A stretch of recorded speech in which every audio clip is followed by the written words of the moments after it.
Hey guys, how's it going? Welcome back. Well, today we're going to do some welding with the new Lincoln 140 I just picked up at Canadian Tire. It was on sale. It's a great deal, 500 bucks. So you're like 7 something with the accessory kit. And anyway, we also went out today to pick up a good extension cord. So we got a proper extension cord that's only 50 feet long and it's 12-3 wire, so it's going to handle 20 amps. And give me full power to my welder, which was the goal. We used my buddy's welder the other day, just to let you know. He's got a 140 that he just bought, and we had it on a 100-foot extension cord that was only running about 10, maybe 13 amps max. But, you know, and it worked fine, but there is a big, huge difference night and day between using an improper cord and a proper cord. And with this proper one, with the 12-3 wire in it, you can really tell the difference in the arc volts that you're getting, penetration, etc. So it really does pay to have the proper extension cord. If you have to have an extension cord on your welder, it really pays to have the proper one. So what we're going to do is we're going to weld 4 beads. We're going to go through all 4 heat settings, which is A, B, C, D on this thing, the lowest one being 30, highest one being 140. The thickness of this metal that we're working with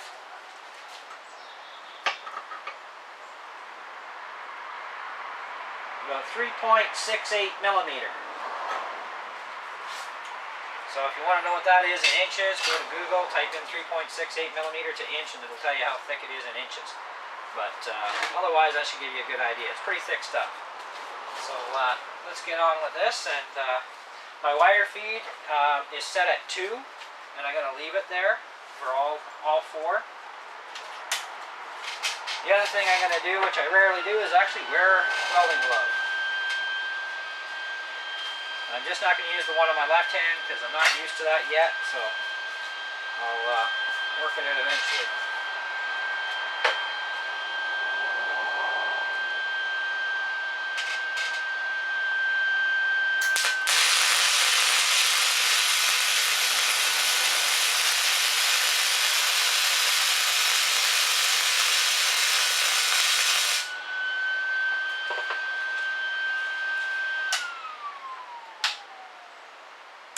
Now we're going to go to B.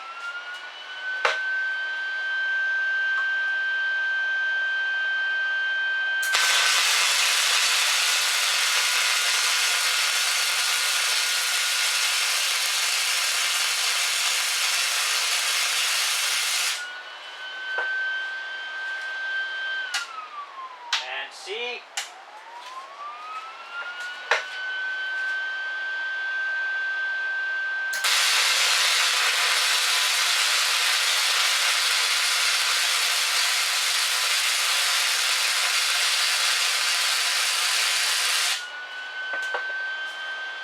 And 140 amps, full power on D.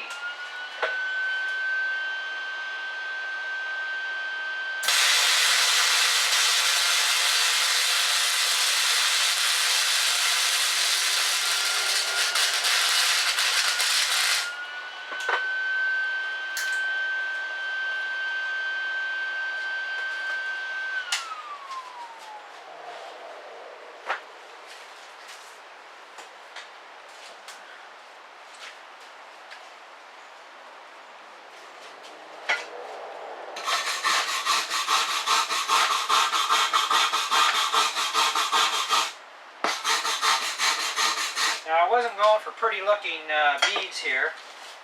It was more of just to see how it's going to penetrate.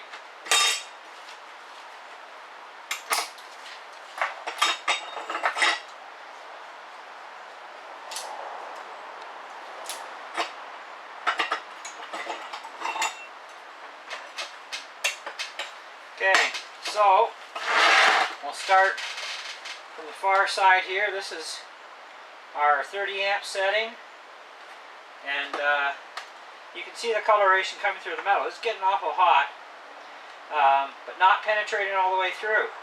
Maybe going probably about a quarter of the way through, you know, which is actually pretty good. Our next setting is our B, starting to come through a little bit more. D, or sorry, B, then C. C is looking a lot better, and then D is actually really starting to show itself. Still not a full penetration, but it's just about to make it through, so that's actually pretty respectable for metal this thick with just flux core wire. And I am using 35 thou wire, so that you know. Now, this is a MIG welder as well as a flux core, and I'm not going to be doing any videos right now on MIGging because I don't have gas for that. But when I do, then I'll be doing some MIG videos and showing you the difference in penetration too, because MIG mode actually penetrates less than flux core. So, but that's pretty respectable on that. So what we're going to do next is we're going to go to another piece of metal here that's just a little bit thinner.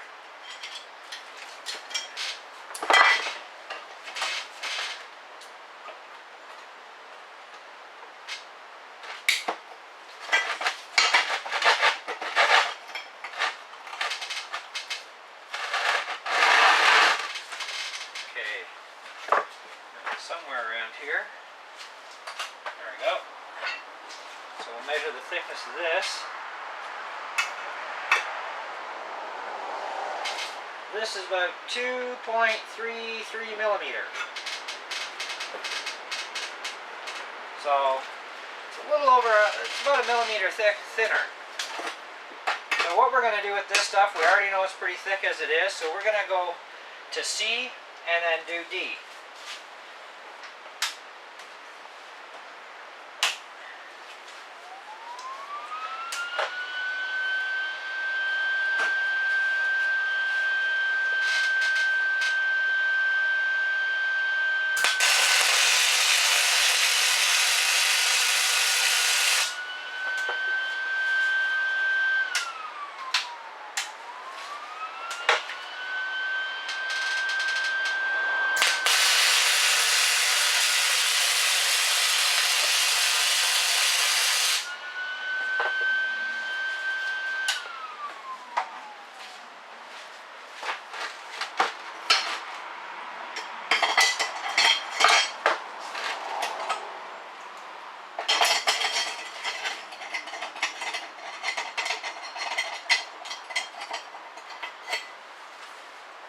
Okay, so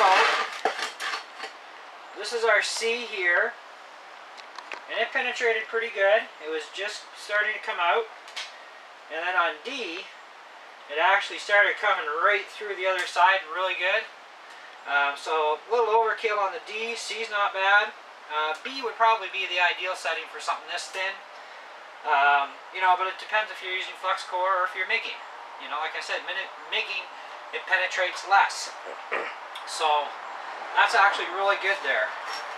Now the next thing we're going to go to is a piece of tin, which is actually about the same thickness as car metal.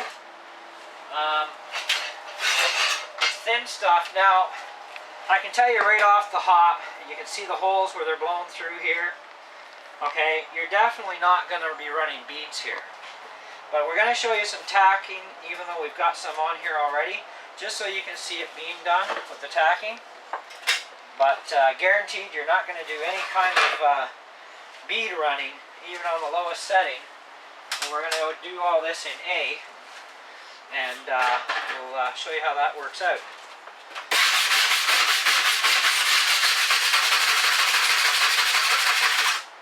Get that a little cleaner.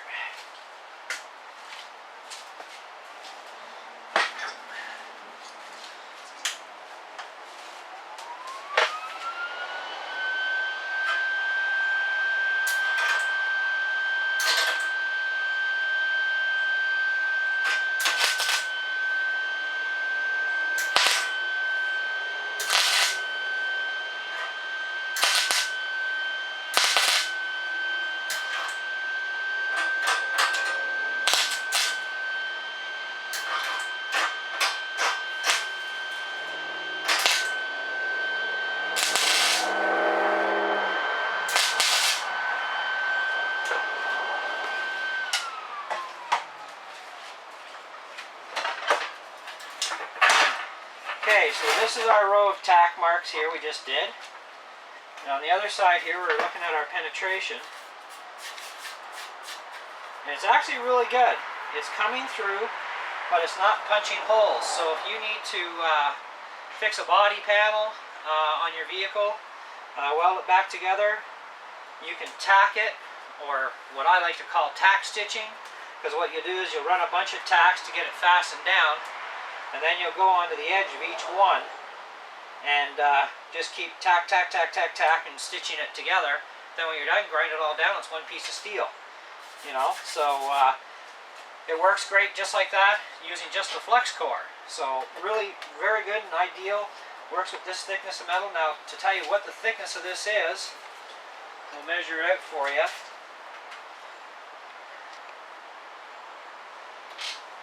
And you're looking at 1.08 millimeter. So that's not bad. That's pretty decent. You might be able to go a hair thinner, you know, and still not blow completely through, but you got to take it easy when you're tacking. It's got to be quick, like boom, boom, boom. And it works really well. So that's our Lincoln MiG 140 welder. Really great welder, worth the money. Very happy with it. Sure I'll get lots of use. Can't wait to get the aluminum spool gun for it and learn how to aluminum weld. That'll be cool. And then of course get some MIG gas and do some MIGging. And when I do get the MIG gas, I'm definitely going to do some MIG videos for you guys, show you how well it does for MIGging. We'll attach other stuff together, maybe build something, you know, type of thing. And but today I just wanted to show you, you know, like how well this thing works, the penetration on it with some different thicknesses of metal. Our next video we're going to go to next is going to be with my old Power Fist welder that I've been using for the last couple of years. And it's a 65 amp by 90 amp welder, so it only has the 2 heat settings, but still a really good welder. And we're going to show you how that thing actually runs out up against the same piece that we'd started with over there. And we're going to put it through some angle iron and show you what it does with angle iron. And we'll continue on. So thanks for watching, and we'll see you on the next video.